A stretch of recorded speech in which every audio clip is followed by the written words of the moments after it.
Hello and welcome back again to my channel, English Coffee Time with Hafsa. So since tomorrow is the first day at school in Algeria for primary, middle and secondary school levels, which means that a lot of teachers, especially novice ones, are worried about how they should start their first class, their first contact with their learners. Today, I'll show you how to create the perfect first impressions and how to prepare your students for a successful school year. Generally speaking, first impressions are lasting impressions. Our students are really nervous, as we are as teachers. Honestly speaking, we are meeting new faces, new names, new personalities, different language levels and different learning styles. So we ought to create that comfortable, safe environment from the first day to break the ice and make everyone feel included within this classroom environment. And I usually do this through introducing myself primarily, learning something about my students, have fun, and set classroom rules together.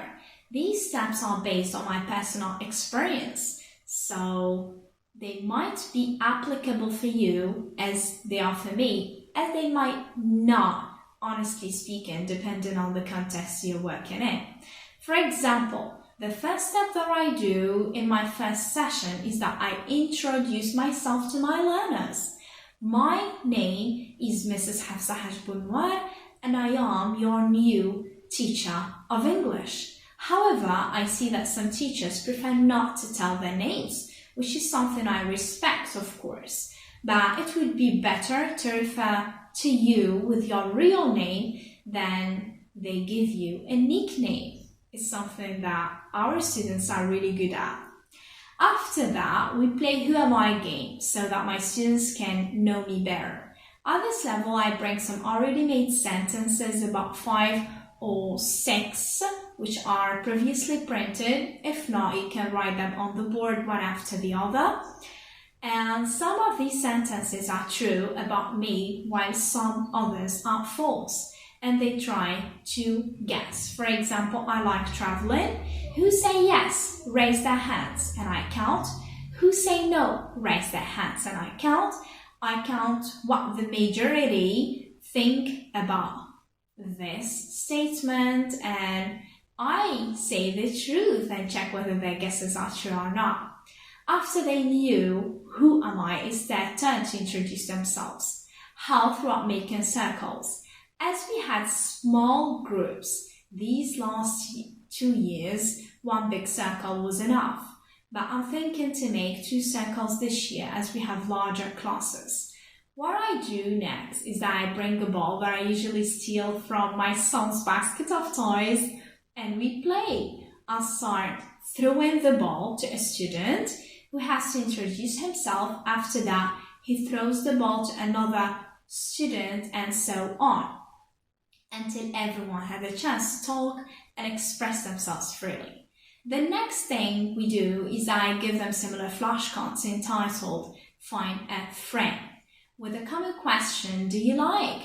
And with some words, jumbled words next to it. And what they have to do is that they stand up and they turn around, make friendships. They are free to talk to anyone they want to in the class. The words which are written, for example, English, watching video games or playing video games, watching TV, etc. So they are free to ask any question they would love to their classmates from the words which are given. They have the right to talk to anyone they want to as well. And they are turning around, circling, and making friendships in the classroom. The next point we do is that we set classroom rules together. What happens if someone misrespects his colleague? What happens if someone forgets his scrapbook? What happens if someone comes late, etc. So we agree collectively on classroom rules and punishments as well. And you can either write them in a charter of rules that they have to sign in and you stick it on the wall so that they can see it every time they enter the classroom. Also, We have to agree on classroom supplies. For example, they have to bring a copybook of 180 pages and covered with any cover color they wish. Last but not least, we discuss about this subject, English, whether they like it or not, how can they improve themselves in this foreign language, and why is it important for them to learn English. So we are talking, discussing, and I am learning about my students' speaking skills in an informal situation.